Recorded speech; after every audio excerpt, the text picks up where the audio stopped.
रामायण में एक बात और गोस्वामी जी बोले कि बड़े भाग मानुष तन पावा, सुर दुर्लभ सदग्रंथ निगावा। यह मानव शरीर ऐसे नहीं मिलता है, बड़े सौभाग्य से मिलता है। और इस मानव शरीर को प्राप्त करके यदि हम कोई शुभ कार्य नहीं करते हैं, रामायण के उत्तर कांड में लिखा, ध्यान से सुनना, बड़ी अच्छी बात आ गई।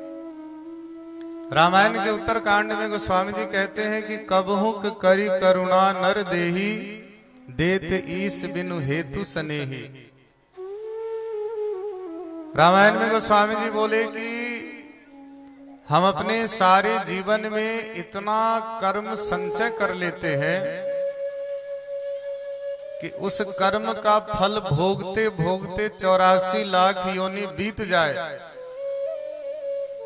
तो भी उस किए हुए कर्म का पूरा हिसाब किताब नहीं हो पाता। तब भगवान दया करके, करुणा करके मनुष्य शरीर देते हैं और कहते हैं जो तुम्हारा पिछले जन्मों का जो संचित कर्म है, वो पिछले जन्मों का संचित कर्म सत्कर्म करके, सुंदर कार्य करके उसका हिसाब किताब बराबर कर लो। जैसे आप सरकार के बैंक में जाते हैं ना, और बैंक का जो अकाउंटेंट होता है शाम को 5 बजे आता है तो बिल्कुल बैलेंस शीट बना करके क्लियर करके जाता है। यदि एक दिन नहीं जाएगा, 2 दिन नहीं जाएगा तो तीसरे दिन क्या होगा, या तो उसे हटना पड़ेगा या उसका हिसाब बिगड़ जाएगा।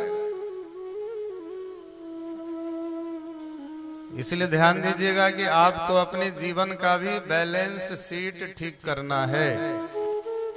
और मुझे ऐसा लगता है कि बैलेंस शीट बिगड़ा हुआ है। डेबिट कितना है और क्रेडिट कितना है? मुझे लगता है क्रेडिट कम है और डेबिट ज्यादा है। शुभ कार्य कम है और जो इकट्ठा किए हैं वो ज्यादा है। इसलिए मनुष्य शरीर मिलता है कि बैलेंस शीट को ठीक करिए। और यदि आप इस बैलेंस शीट को ठीक नहीं करते हैं ना, तो पता है क्या होता है?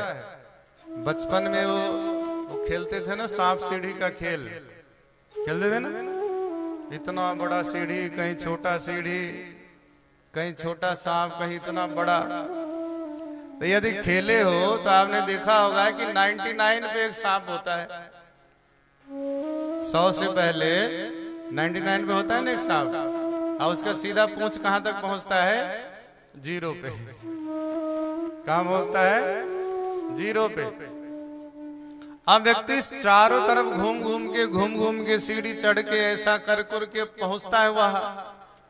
और यदि 2-4 पीछे है तो उसको लगता है भाई कहीं इस पे न पहुंच जाए, कहीं इस पे न पहुंच जाए। और कहीं उस पे पहुंच गए तो क्या होगा? सीधे 0 पे। यही जीवन है। 84 लाख योनि भटक करके यह मानव शरीर मिला है। और इस मानव शरीर के मिलने पर यदि हम सत्कर्म नहीं करेंगे तो क्या होगा? सीधे आपको 0 से शुरू होना पड़ेगा। और आप देख लो कि भाई 100 पे सीधे पहुंचना है कि फिर से उतर के 0 पे आना है। आप कहोगे स्वामी जी 100 पे पहुंचेंगे कि क्या होगा? पास, अहम ब्रह्मास्मि, भगवान के पास बढ़िया आनंद लोगे। शास्त्रों ने कहा कि जो वैकुंठ में चला जाता है ना, अब आप कहोगे स्वामी जी वैकुंठ किसने देखा है? अब एक बात बताओ, अभी ये बच्चे सब, कोई अमेरिका जा रहा है, कोई इंग्लैंड जा रहा है, कोई जापान जा रहा है, कोई अफ्रीका जा रहा है, पहले तो नहीं देखा था। अब कोई गया है तभी तो देखा ना, भाई इतनी सुविधा है, हम भी चले, हम भी चले। तो कहते हैं वैकुंठ में कुछ करने की जरूरत ही नहीं है। वहां आपको कोई लड्डू, मिठाई, दाल, रोटी, फल फूल कुछ बनाने की जरूरत नहीं है। तो आप कहोगे मिलेगा कैसे? बस संकल्प करो, संकल्प करो और सामने। तो मेरा कहने का तात्पर्य है कि भागवत महापुराण की यह दिव्य कथा सबके लिए है।